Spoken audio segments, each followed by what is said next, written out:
Quando você tiver oportunidade, leia os evangelhos e leia Atos dos Apóstolos, circulando sempre que aparecer a palavra Pedro. Você verá que São Pedro, ele está presente em todos os momentos essenciais. E que Pedro, ele vai assumindo um caráter de líder, um caráter de primeiro, naquilo que nós chamamos de colégio apostólico, que são os 12 apóstolos. Pedro é chamado de primo inter pares. O que é isso? É o primeiro entre os irmãos. O Papa, ele é um bispo. É um bispo igual ao nosso bispo, Dom Tarcísio. Mas para ser bispo da igreja primária, que é a igreja patriarcal de Roma, é necessário que este bispo seja também um cardeal, que são assessores do Romano Pontífice. E quando o cardeal é eleito bispo da cidade de Roma, ele se torna um irmão entre os bispos, mas aquele que tem a primeira voz. Por isso que se diz que o Papa é o primo inter pares. Ele é o primeiro entre os irmãos. Ele é o ponto de unidade entre a igreja do mundo inteiro.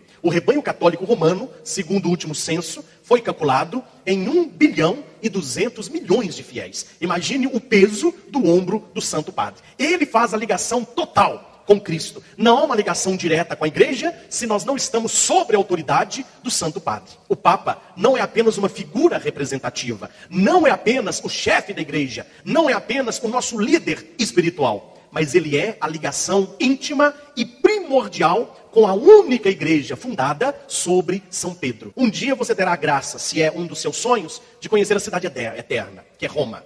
E indo a Roma e não ver o Papa, é a melhor coisa de não ir. E você então irá ao Vaticano e vai marcar uma audiência na Praça de São Pedro com o Romano Pontífice. É algo inimaginável. Faltam-me palavras para passar para vocês a alegria que nós temos em estar no coração da igreja, vendo o Papa, como ele passou perto dos padres que estavam na frente, a 1,5 metro, 2 metros, sabendo que ali está a figura central da ligação com Cristo. E o coração ainda bate mais forte quando você entra pela primeira vez na Basílica de São Pedro, a maior igreja do mundo. Quem conhece a Basílica de Aparecida, cabem 3 basílicas de Aparecida de comprimento e 2 de altura. É fora do comum a grandiosidade. E está escrito em cima do túmulo de São Pedro, onde se ergue o grandioso baldaquino de Bernini: Tu és Pedro, e sobre esta pedra edificarei a minha igreja. É em cima do túmulo de Pedro que o Papa continua celebrando as missas. Depois que você conhece a Basílica Papal, você vai descer a cripta, onde estão os túmulos de vários e vários papas. O coração da gente bate especial 2 motivos. Primeiro, quando você vê o túmulo de João Paulo II. Aí o coração bate, nós rezamos, choramos, nos abraçamos. Um homem muito santo, que conduziu a nossa igreja por anos. Mas nada é igual quando você passa no maior túmulo, um túmulo central, com um vidro blindado, vários castiçais, um ícone bizantino e escrito no século II: Sepulcro Sancti Petri Apostoli. Sepulcro de São Pedro, meu filho, não há quem não chore. Não há quem não se emocione. Quando você vê o túmulo de Pedro, você está vendo o túmulo daquele no qual Cristo edificou a sua igreja. E as emoções não param por aí. Quando você sai da Basílica Papal e você vai para a Basílica de São Paulo, extramura, fora dos muros do Vaticano, lá está o túmulo de São Paulo, o grande pregador. Meus irmãos, é claro que nós não estamos aqui com um discurso, não é, que todos vão.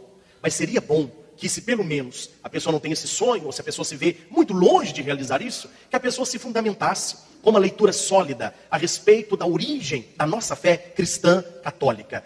Quando você vai a Roma, pelo menos eu como padre, olha, eu como padre, eu estudei, tive um caminho parecido com o que o Pedro esteve, estive em Mariana, depois cursei teologia, sempre fui apaixonado pela igreja, sempre fui um defensor do catolicismo, sempre tentei fazer aquilo que o Santo Padre pede, sempre a minha igreja, mas não tinha noção do tamanho da nossa igreja e da importância do catolicismo quando você vai a Roma e contempla uma liturgia vaticana. Quando você contempla a organização do coração da nossa igreja. Meus irmãos, estamos a anos-luz das demais igrejas protestantes. É uma coisa fora do comum. Você respira história. Você vê as colunas de Roma antiga, os túmulos dos mártires, o Coliseu, onde vários cristãos tiveram a cabeça cortada, tiveram o ventre aberto e não renunciaram à fé em Jesus Cristo. Você bebe da origem da nossa igreja. E nós devemos olhar hoje, abro parênteses, para a igreja com um olhar carinhoso. Tudo na nossa vida, ela tem pelo menos 2 lados. Há muitas pessoas que olham para a igreja e a veem como uma estrutura pesada. Muitos olham a igreja com olhos de muita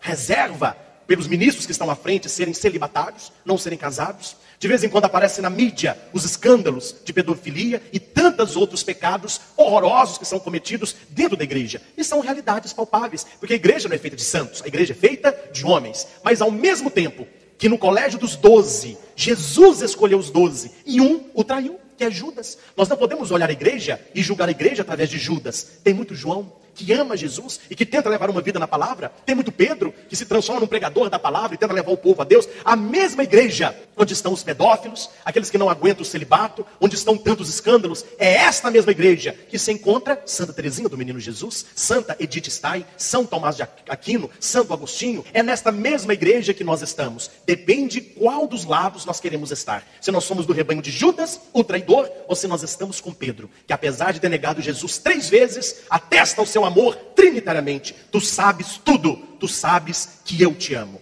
Este texto bíblico é um texto pós-pascal, depois que Jesus tinha ressuscitado. Antes foi o texto que nós ouvimos na celebração de hoje.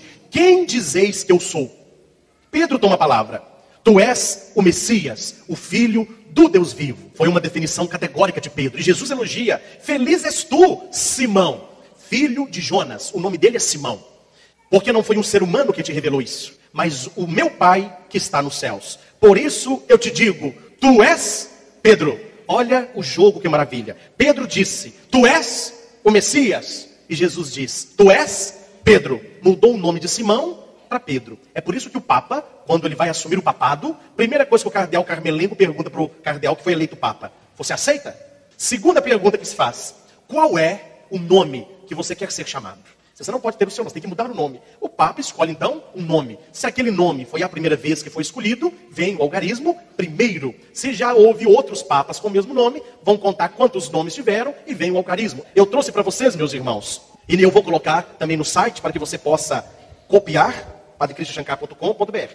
Isto é história. Eu não estou aqui fazendo um discurso apenas apologético irracional, mas eu estou dando para você provas históricas, provas materiais da origem do catolicismo em Pedro e Paulo. Nós temos aqui, a lista de todos os papas. Então nós temos o primeiro papa, São Pedro. Então nós temos aqui o local da origem e o término do pontificado. Então São Pedro terminou seu pontificado em 67, nasceu na Galileia. Depois vem o São Lino, Anacleto, Clemente, Evaristo, Alexandre, Sisto, Telésforo, Higino, Pio, e vamos aí até chegar nos papas que nós lembramos, pelo menos da história mais moderna, né? A primeira leitura vai mostrar como a igreja sempre tratou a figura de Pedro, a figura do Papa. Está no versículo 5.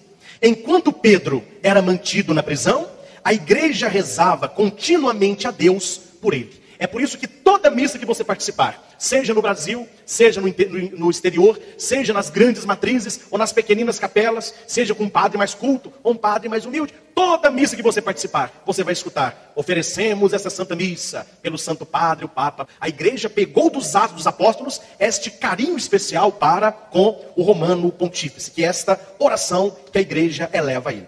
Jesus dá para Pedro a previsão, versículo 18. Por isso eu te digo que tu és Pedro. Você sabe o que significa Simão em hebraico? A origem? Simão significa maçaneta. É aquilo que se move fácil. Pedro é pedra. Simão, você não vai ser mais uma maçaneta. Você vai ser uma pedra. E olha que não é um pedregulho não, meu filho. É uma pedra daquela boa. Porque sobre ti eu vou edificar a minha igreja. E eu te darei as chaves do reino dos céus. É por isso que sempre que você ver na igreja uma tiara, que é aquela coroa do Papa, com 2 chaves cruzadas, é um símbolo do papado. São as chaves que Jesus entregou para São Pedro. É o poder temporal, o poder sobre toda a igreja, e o poder espiritual, de ligar no céu aquilo que Deus ligaria também na terra.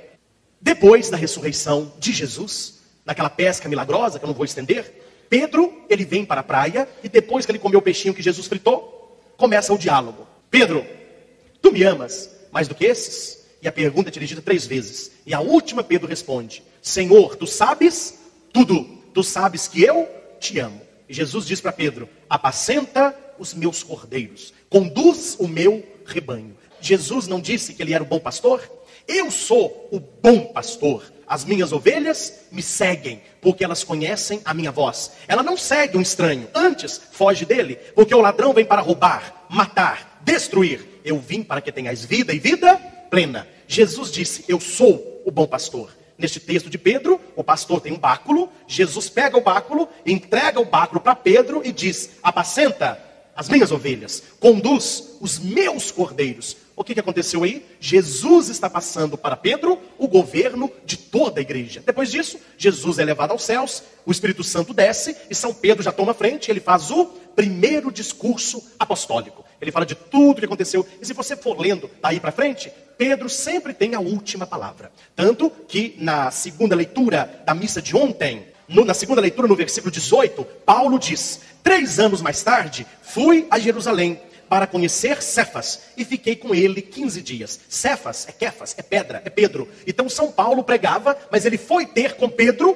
para lhe pedir orientação, para lhe pedir uma aprovação. Então desde o início da igreja, a igreja caminha olhando para Roma, onde está o túmulo do primeiro Papa, e continuam os seus sucessores. Não sei se vocês sabem, Pedro, quando foi preso, e quando Pedro foi condenado a morrer, ele foi condenado à cruz. E Pedro morreu crucificado de cabeça para baixo. Ele não se sentiu digno de morrer como Jesus. É por isso, meus irmãos, que algumas igrejas em Roma, e alguns locais que o Papa vai, o trono papal, ele tem uma cruz de cabeça para baixo. As pessoas olham, principalmente membros de seitas e muitas anticatólicas, eu já vi muito isso na internet, eles colocam essa foto, colocam uma setinha na cruz e diz: prova de que o Papa é o anticristo. A cruz de cabeça para baixo significa a derrotada do cristianismo. Não conhecem história. A cruz de cabeça para baixo nos lembra o martírio de São Pedro. Ele não foi digno de morrer como Jesus, mas a cruz dele foi de cabeça para baixo. Por que nós falamos que a igreja é una? Porque existe uma só doutrina, um só culto e um só governo. Quando Jesus olhou para Pedro e disse para ele: Pedro, sobre ti edificarei a minha igreja. Ele não disse as minhas. A igreja é esposa de Cristo. E Cristo, coisa que ele não é mulherengo. Ele não tem várias mulheres. Ele tem uma esposa só. E a esposa de Cristo é a igreja. É a noiva que se enfeita para o cordeiro. Uma só doutrina. Mateus 12, 30. Quem não está comigo é contra mim. Efésios 4, versículo 3. Existe um só Senhor, uma só fé, um só batismo e um só Deus. Jesus rezou: Pai, eu rezo para que eles sejam um, como eu e tu somos também um. A unidade. O Papa é o ponto da unidade. Gálatas 1:7. Se alguém vos anunciar um evangelho diferente daquele que foi anunciado pelos apóstolos, que seja excomungado. Isso está na Bíblia, meu irmão. Gálatas 1:7. Se alguém anunciar para você um evangelho diferente do que o evangelho que a igreja apostólica anuncia, que seja excomungado. Unidade de culto. 1 Coríntios 10:17. Há um só pão, um só corpo, embora muitos, visto que participamos todos do único pão. Não é achismo, não é invenção, não é historinha, mas é uma doutrina muito bem fundada, muito bem sólida. O católico deve estar sempre perto do Papa, escutá-lo, apoiá-lo, rezar por ele nas suas intenções. Não podemos romper a unidade católica, todos com o Papa. De fato, para estar em plena comunhão com a Igreja de Cristo, que subsiste na Igreja Católica, é preciso professar a mesma fé, celebrar os mesmos sacramentos e estar unidos à hierarquia, cujo ponto principal é o Santo Padre. O Papa é o sucessor do apóstolo Pedro, o bispo de Roma, que Jesus constituiu como perpétuo e visível fundamento da unidade. É o pastor da Igreja Universal. Tem a missão de confirmar a todos na fé, continuando a mesma tarefa que Jesus confiou a Pedro, o primeiro Papa. Todo católico, além de conhecer e viver a palavra de Deus, de dar testemunho da sua fé em Cristo, de participar da comunidade eclesial, espaço de testemunho, de serviço, de diálogo, de anúncio, ama e respeita o Papa, os bispos, como seus legítimos pastores. Ora por eles, e com eles continuam edificando, nos tempos de hoje, a Igreja Católica Apostólica Romana. Foi um texto publicado no Jornal da Santa Sé.